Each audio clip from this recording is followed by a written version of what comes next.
Welcome back to the fifth and final episode in our Intel NUC 9 Extreme water cooling project. Today we will finally find out if all our hard work and effort in water cooling this tiny form factor system has paid off. If you've come here just to see the performance figures and to see what improvement in thermals we've made, you can fast forward towards the end of the video where you can find all that information. But if mods are more your thing and you want to see all the small finishing off and all the tiny mods that we've done to get the system looking like this,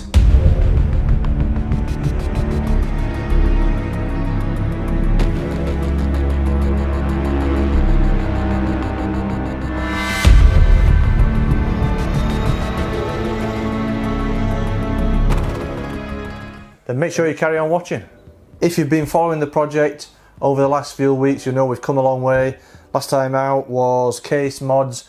I've actually added a couple of extras to the front panel of the case just to liven it up a little bit. So I've just added these two decals or transfers, whatever you want to call them. So I've actually made these transfers myself. It's really easy actually. You can just pick up some self-adhesive transparent printer paper. There's two different types of paper, one for inkjet and one for laser printers. You have to make sure you get the correct one for your printer. Simply design your own logo or design your own transfer, or as we've done, just download some off the internet, print them off, cut them out with either a craft knife or carefully with a pair of scissors, and basically got the exactly same thing as you would do if you bought it from a professional printing place. Obviously, as long as your printer's up to the job, it should look pretty good. So I've just added the Ghost Canyon skull logo to the front panel. That just livens it up a little bit, and then you can see on the top of this spoiler or handle or whatever it is, just got the new Intel logo. One thing that has been concerning me since I painted the case white and gave it this blue and white theme are these two red USB ports on the front panel, but I have a couple of these blue ones that can simply just solder on. So that's one of the jobs I'm going to be doing today. There's also a load of other small, fiddly, finishing off jobs to do. Those kind of jobs that you always leave till the end because, you know, they're just fiddly jobs that you don't think are important, but then when they all mount up, it ends up turning into one massive job. Someone once said to me that 20% of the job can take 80% of the time, and that might sound stupid, but it actually feels like it's true sometimes. So we've got plenty to go through today.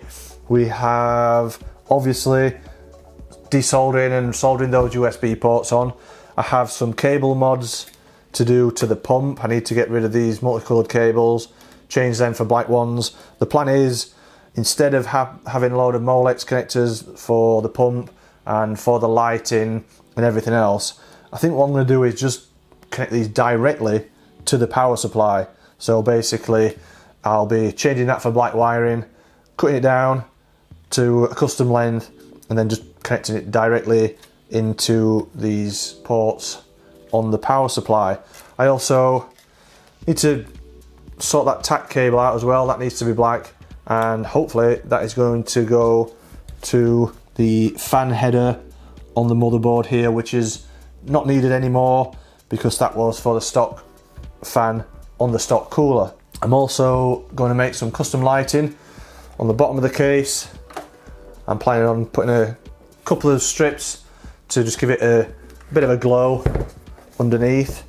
So those need making. And then after all those little fiddly jobs are done, we'll be moving on to the final build and testing the performance of the system with our custom water cooling. But before we jump into that, make sure you subscribe to this channel, hit the like button and hit the bell button for notifications. If you want to help support us in other ways, you can always head over to our store, pick up some KitGuru merch, or you can subscribe to our Patreon. And as always, you can head over to KitGuru.net where you can catch up on all the latest in-depth hardware reviews and catch up on some tech news. But the very first job today is to finish off installing our custom water block and copper heat spreader. We have the final stainless steel upper mounting bracket now, so that just slips over the top of there like the stock bracket. This was actually laser cut from 2.5mm thick stainless steel by our friends at Specialized Laser Products in Rotherham. If you need anything laser cutting, give those guys a shout, I'm sure they'll help you out. That just sits on top of the water block, and the plan is to use this copper heat spreader. This was just made out of some 5mm thick copper bar, and I've just lapped both surfaces so they're nice and flat, so that'll just sit on top of there and the water block sits on top of that. But we need to figure out how we're going to mount that to the element card. So the idea is to remove this stock back plate, drill out the holes so we can use the standard screws that come with the Alpha Cool block. And this copper heat spreader is going to be installed to the CPU pretty much in the same way as a desktop CPU, so a bit of thermal paste and then some RTV silicon. We'll just stick that in place, leave that to set, and then hopefully we should just be able to bolt this straight down on top of the block using the standard fixings. This back plate, it's just basically stuck to the board, and then the 4 mounting holes just poke through. They need to be removed so I can widen those out to fit the stock screws. I've had a little play around with this plastic removal spudger tool or whatever you want to call them, and that back plate is pretty well bonded down there, so just gonna put my heat gun on its lowest setting, just warm the area up a little, not too much because I obviously don't want to disturb any of the bits and pieces on the board, so I'm just going to warm it up a little.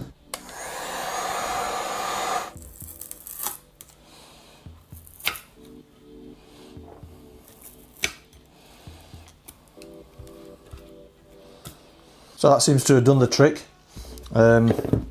Most of the old adhesive is stuck to the board still. Probably just leave that in place because when that's back on, when it's modified and back on, it'll just cover that up and it gives it a little bit of cushioning as well to the board. These are the stock mounting screws that come with the Alpha Cool water block, and you can see the holes in the computer element card are big enough for these, which is really useful. But the standard back plate, there's nothing for these to screw into, so new holes are drilled and that should just line up nicely with the holes on the computer element card, which it does. Now if we flip that over, the copper block goes on there, water block on top. These mounting screws will go straight through, and if you flip it over, you can just then secure that at the back with those nuts. I think that should work. Flat, smooth surfaces on either side of that copper block, so we should have good contact. Just going to clean everything up quickly with a bit of isopropyl alcohol. Clean that one side of that block. Also give the CPU a quick clean. Now I'm just going to use some of this RTV silicon. This is, RTV means room temperature vulcanizing, so it just sets with normal room temperature. And this copper block is basically the same size as the frame of the CPU. There's a very small gap, so the die actually stands up proud of the frame, so the block will contact with the die. Just going to apply a bit of Alpha Cool thermal paste. Just spread it out to make sure that it contacts the whole CPU die. Around the edge of the frame, I'm just going to put a very small bead of this silicone.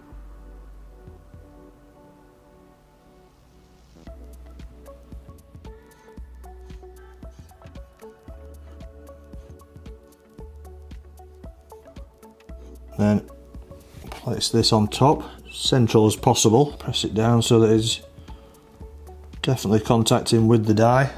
To hold it in position while the silicone sets, just going to use this clamp. So it's only about 16 degrees in here, but that is warm enough for this to cure. But I'm just going to take it inside where it's a little bit warmer, and that should speed up the process. It'll probably take about an hour for this to set, and I think it fully cures in 24 hours, but after probably 2 hours it'll be set strong enough or hard enough so that I can then put the water block on top without disturbing it. So I'll leave that to set, let it do its thing, and the next job is to make my own version of this PCIe cable, because right from the beginning of this build I've not been happy, especially with this dual 8-pin to 12-pin adapter. I'm just going to make a straight cable that goes from the power supply to the 12-pin adapter, and I've got all the stuff. I'm going to make it custom length, and I'll look into sleeving it as well. I'm not sure how the sleeving will go. The standard 8-pin connectors These are called mini fit, and the 12 pin is micro fit, and as you can see it's much smaller, so that means at the back of the connector where the wires go in, you've not got as much space at all, so sleeving is going to be quite difficult. If I can do it, I will do. According to various pinout diagrams online, such as this one from Tech Power Up, the NVIDIA 12 pin PCIe connector has a row along the bottom, pins 1 to 6 is 12 volts, and then a row at the top, pins 7 to 12, they are ground pins. That's similar to what you get on your power supply. On the 8-pin PCIe connector, bottom row here, they're 12 volt pins, and then the top row, they're all ground pins. So I think the best thing that I can do, connect up the 12-pin connector, which is this new Micro Fit 3, connect that up to two 8-pins directly at the power supply. So what I've done is I've cut 12 pieces of cable, approximately 340mm long. I've measured that, that's what we need for the layout in the case. On one end I've crimped on the mini fit junior terminals, which are used on your standard 8-pin PCIe connectors, and then on the other end I've crimped on these new Micro Fit 3s, which are used on this NVIDIA 12-pin PCIe connector. So all I need to do now then is the bottom row of the 12-pin PCIe connector, any cables that I push in to the bottom of this connector, they will obviously be 12 volt pins, and they need to go to the bottom of the 8-pin connector side that fits in the power supply. So with two 8-pins, we've got a total of 16 potential connections, so that means we've got a potential of 8 grounds and 8 12 volts. We only need 6 of each, so I'll connect 3 of each up to each of these 8-pin connectors, and that should make us our 12-pin adapter cable. There we go. On one end of the cable we've got 2 regular 8-pin connections that plug into the back of the power supply, and then on the other side we have the new 12-pin NVIDIA PCI connector that is used on Founders Edition cards. You can see at the back of the card there. So that means we'll be able to plug both of these 8-pin sides directly into the power supply, and then plug the other end directly into the GPU, and it does away with that ugly 12-pin to 8-pin adapter cable that was used before. I have looked at sleeving this cable.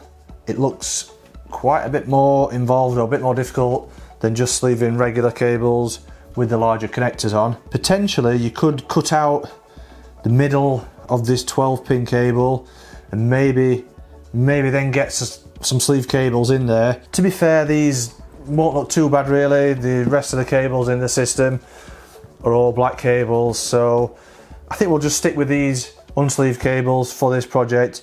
Maybe look at sleeving some 12-pin cables later down the line in a different project.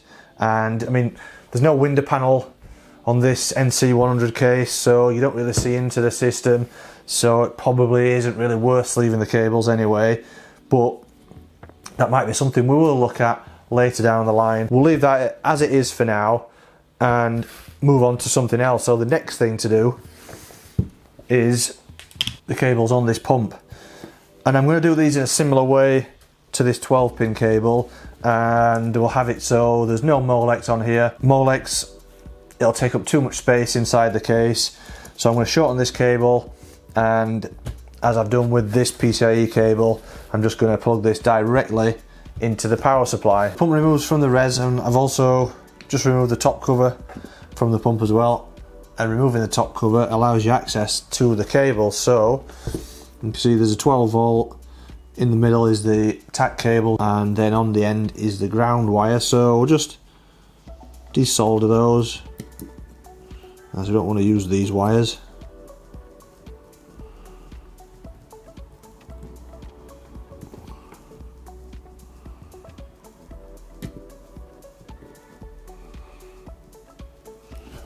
There's 12 volt and ground cables that go from the pump to the power supply. They only need to be very short because the pump is mounted on the back of the power supply, so they should be plenty long enough.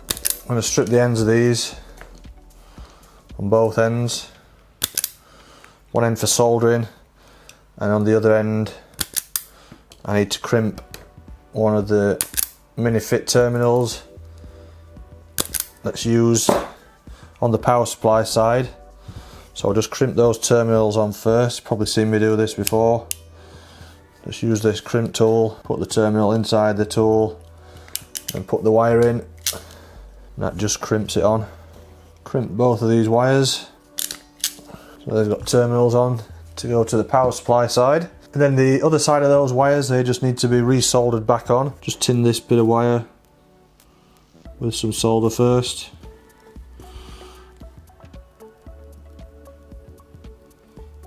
Same with the other one. So that's 12 volt and ground wires soldered back on. Bend those back down where they need to be.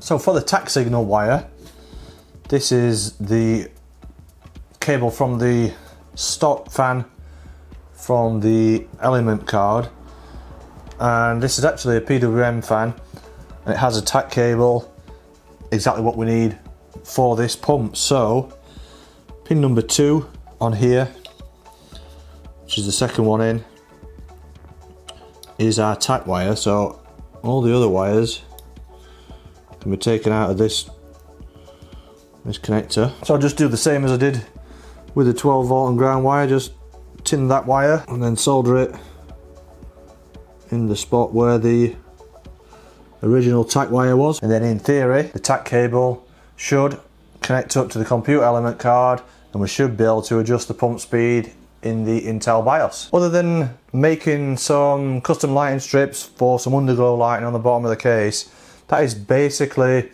all the wiring mods complete. Might be one or two other things that I need to just go over. The next thing is to replace these red USB ports that go on the front panel. To do that, I'm going to need to desolder the ports from this circuit board. Never been super successful with desoldering stuff, it's always been quite messy. So I'm going to try this desoldering wick. I've already had a bit of go and it is working pretty well on the small pins. So I'm just going to keep at it with this. The old red ports are out, new ones are in. So that side probably doesn't look perfect, but when you turn it round, we have blue USB ports that should match a lot better with the blue bits and bobs on the case. So there we go, blue USB ports. It's a very, very minor change, but I think it makes a big difference to the look of the front panel. Let us know what you think in the comment section, but I really think that is definitely worth the effort. On the bottom of the Cooler Master NC100 chassis, there is a small RGB LED strip. You can just see it in there, but I've been saying for a while I want to add a bit more lighting to the base of the case just to give it a really positive blue underglow. The RGB strip is controlled with this little controller that comes with the case. I've managed to hide that behind the front panel, and I've also modified the power cable for that RGB controller so that it is plugged directly into the power supply, just like the pump will be.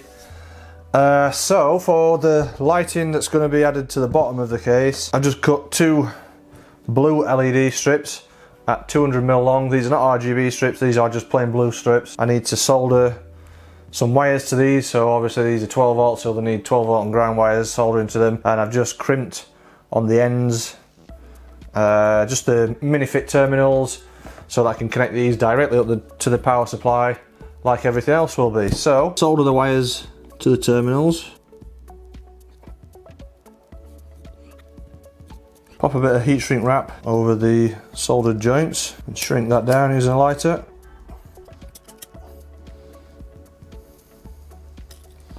And then this is another peripheral connector that I've just recycled from the original Seasonic cables. At the bottom row here, there's 12 volts on either side, and then the middle pins, they're both ground pins. So get the 12 volt wire from one of the leads, put that in one side, and the 12 volt wire from the other lead, put that in there, and then just put the 2 ground pins in. So one at the bottom, one in the top. So that's the 2 LED strips made up with a connector that will connect up directly to the power supply. Just thread both of these through this gap at the bottom of the case. slide those through. One is stuck on this side of the case floor, and the other one will stick at the opposite side. And to stop the wires from trying to pull these out of position, just popped a zip tie around each one. That should just help those hold in place better, and you shouldn't really see those because they'll obviously be underneath the case. So I think that's pretty much it now for the case mods and lighting mods and wiring. All that's ready now for the system to be built up. I'll just show you what I've been doing because that silicon is now hardened and that's set in position. So I've also added a small heat spreader to the VRM, just in case, say, one of the VRM gets hotter than the rest. That'll just hopefully spread the heat out evenly. I've also made a couple of M.2 heat sinks. These are the original heat sinks that are attached to the plastic shroud that came with the element card in a stock form. So one's been just chopped down to fit on one of the M.2 drives, the one at this side, and then the other one has been chopped down to size, and I've had to take a bit out of it here for the CPU block because it would have contacted with the CPU block. So that's a bit of a funny shape, but it should help a little with the temperature. Those are just going to be attached to the M.2 drives using some of this double-sided thermal adhesive tape. And also, with a bit of leftover aluminium from these M.2 heat sinks, I've also made a small heatsink for the chipset, and again that is just attached to the chipset die using this double-sided thermal tape. These just need attaching to the M.2 drive, so like I said, I'm just going to use some of this tape and then just stick that on top. So I've left a little hole in there as well so I can still get to the screw. Screw that one down.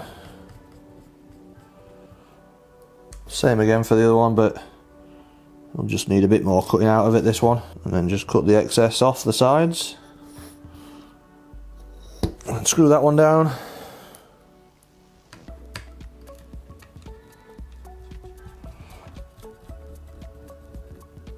And now when we drop the CPU block back on, it's just enough clearance now to that bit where we've cut out. And before we reassemble the system, we need to obviously install this water block. So I'll just give that copper heat spreader a final clean off with some isopropyl alcohol. Make sure that's nice and clean. And also do the same with the base of the water block. Then the thermal paste.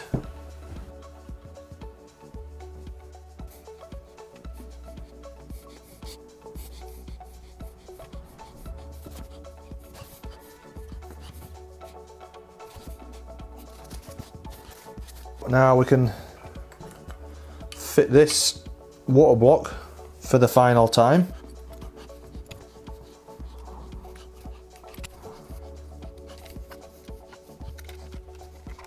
Misses the memory on one side and then just clears the M.2 drive on the other as intended. That card's all ready now to be fitted back into the system.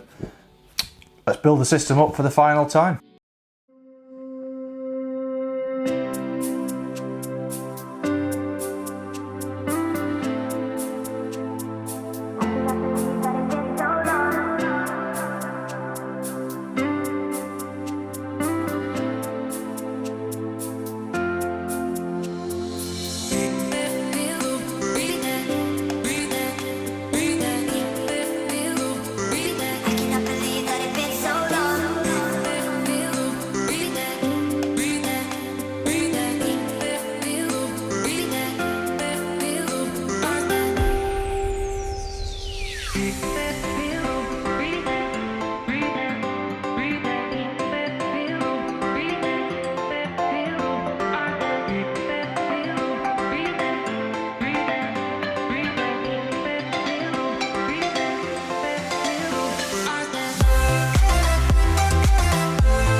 So there we go, final system all fully built up. I'm actually really happy with how it's gone together and how it looks. Let us know what you think of it in the comment section. Is there anything you would have done differently or anything you would change? Please let me know. It actually was much easier to refill and bleed the system this time, having these two ports up on the top of the radiator up here. We didn't have these when we tried the 2x92mm radiator, and that made it so much easier. Probably only took me about 15 minutes to fill the system, bleed all the air out, compared to previously. I was at it for about an hour probably with the other radiator, and I still don't think I got all the air out, but this time there's no airlocks in the system. Everything's running absolutely spot on. So just to recap, for those of you that may only just be joining us now, the system comprises of an Intel NUC 9 Extreme compute element, so that has an Intel Core i9 9980HK 8-core 16-thread CPU, and we've fitted the custom water cooling solution. On that card we also have 32GB of G.Skill, RIP jaws, 3200 MHz DDR4 SO DIMMs. We also have two WD Black SN750 2TB M.2 NVMe drives, so a total of 4TB of storage. Graphics is an NVIDIA RTX 3080 Founders Edition card, and then throughout the system there's AlphaCool liquid cooling hardware. The whole system is housed inside this customized Cooler Master NC100 chassis, and then the system is powered by a modified Seasonic SGX650 80 plus gold power supply. And as you can see, I've added a couple extra little touches to the system just to finish it off. On the top of the pump there, just to cover up the ugly pump, that's a stainless steel laser etched plaque. And I've also just made this little cover or dust filter, although it wouldn't work great as a dust filter because air's blowing out. I just made this out of this acrylic hexagonal mesh or hexagonal grill, and then I just backed it with some of the leftover blue mesh, and you can see there's two magnets on there, so you can just stick that on top if you want. Just tidies it up a little bit, finishes it off, but I prefer to run it without that on because you get better airflow without it. So the main question is, has all this work and all this effort modifying the system actually improved the thermals and improved the performance? The short answer to that is yes, but we've obviously run a series of tests just to back that up. So to keep the comparisons as fair as possible with the stock cooling and obviously with our custom loop, I've had to just adjust the fan speed a little. The fans work a little different on this radiator compared to how they did on the stock thermal solution. So what I've done is I've kind of done the test based on noise normalized. So I just reduced the fan speed down to a maximum of 40%, which means they run around 1100 RPM, which means that the maximum noise levels in this configuration is 40 decibels, which was the same with the system running the stock CPU cooler. So we've tried to keep that as fair as possible. The first test we ran was an IDA 64 CPU stress test, stressing the CPU, FPU and cache. And as you can see, with stock cooling, the CPU temperature was 59.9 degrees. With the custom loop installed, we dropped that down to 44.9 degrees. So that is a reduction of 15 degrees C over the stock solution, which is a good reduction. Then in the second test, that was a IDA 64 full system stress test. So as well as the CPU test, we also included the GPU and memory stress test in there, and again you can see there's been a good reduction in the CPU temperature. CPU temperature dropped by 17.6 degrees with the custom loop fitted, and the GPU temperature was down a whopping 19.1 degrees. So that reduction in temperature means we will have an uplift in performance, and it also means that we were able to up the long duration power limit to 105 watts from the base or the stock 65 watts. That's something that we weren't able to do with the stock cooling when we ran any stress tests on the CPU with the stock cooling with the long duration power at 105 watts. Within a minute or two, the CPU temperature would just exceed 100 degrees and the CPU would throttle back. Now we have the custom water cooling, that doesn't happen. We are able to keep the CPU temperature under control even at 105 watts. So in Cinebench R23, the original multi-thread score of 8,605 points boosted up to 9,912 points, which is a healthy 15% performance increase. And then in PC Mark 10 benchmark, with the stock cooling installed, we had 6,673 points with the custom loop and 105 watt power limit, a 7% performance increase. Then in the 3D Mark Time Spy benchmark, the overall score at stock, we hit 14,826 points, but with our custom water cooling loop, that increased to 16,385 points. So that's an increase of just over 1,500 points, or a 10% performance boost again, which is a very healthy performance increase. After those few productivity and 3D Mark tests, we then moved on to do some gaming benchmarks using the inbuilt benchmark tools. Resolution throughout these benchmarks is set at 4K or 2160p, and the quality presets are at ultra.